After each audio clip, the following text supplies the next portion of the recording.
All right, everyone. In this lesson, we will be completing lesson 2 of booklet 9. This is multiplying fractions, but here we're multiplying one fraction by a whole number. So if you've completed lesson 1, which you should have at this point, we're using a lot of the same skills, a lot of the same steps, but we're simply adding on one small step to the beginning of the question. Let's take a look at the first problem. We're multiplying a fraction, 1 over 3, by a whole number, which is 2. Now, I haven't yet taught you how to do this. I've only taught you how to multiply two fractions together.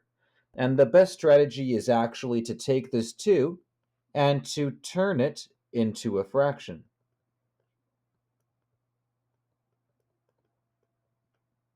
Now, you can turn any whole number into a fraction by writing it as the numerator, where the denominator is 1.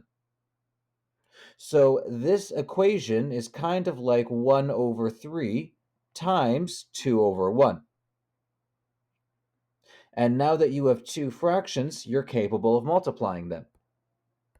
Remember, you multiply the two denominators,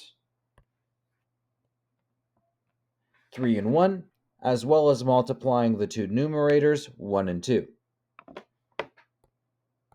So 1 times 2 is equal to 2.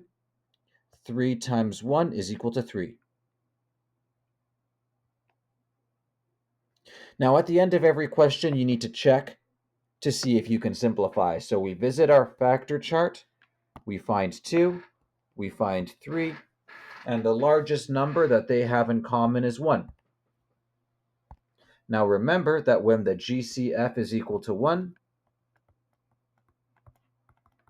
that means that we can no longer reduce. It is already in simplest form.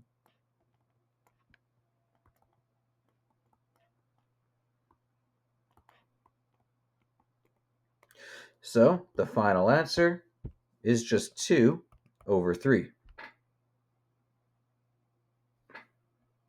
In the second example, we have 5 times 3 over 10. The first step, similar to the last problem, is to take that whole number of 5, turn it into a fraction, which is 5 over 1. So we can rewrite this statement as 5 over 1 times 3 over 10. Multiplying the two numerators together, 5 times 3 is equal to 15.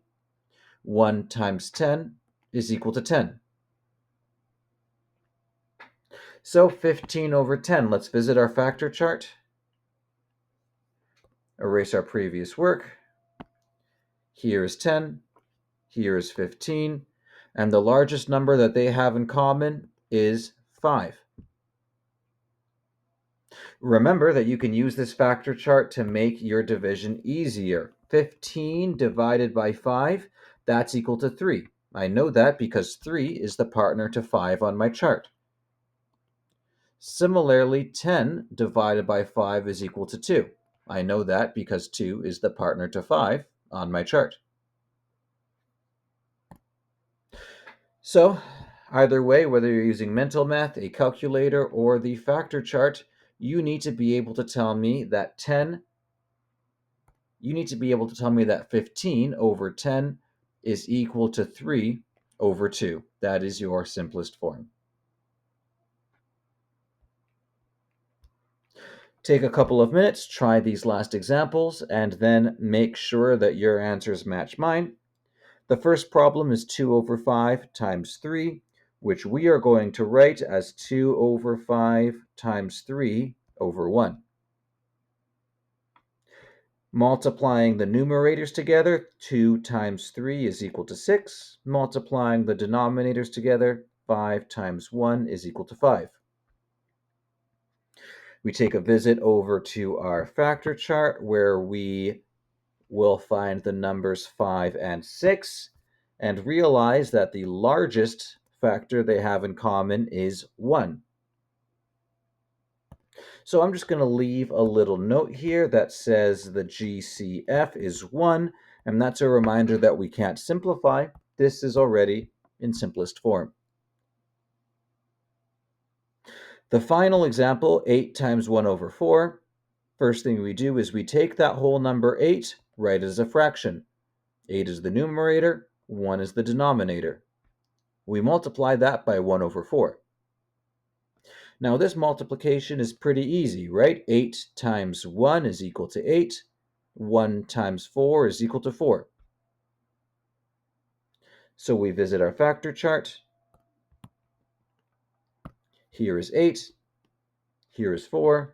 The largest number that they have in common, they have a few numbers in common. They share 1, 2, and 4, but the largest number, the largest factor that they have in common is 4. So we're going to divide both the numerator and the denominator by 4, giving us an answer, fully simplified, of 2 over 1.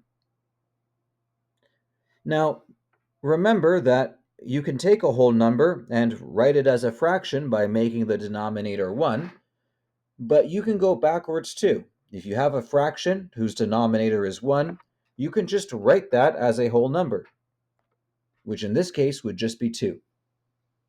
Now, this is a much better final answer than 2 over 1.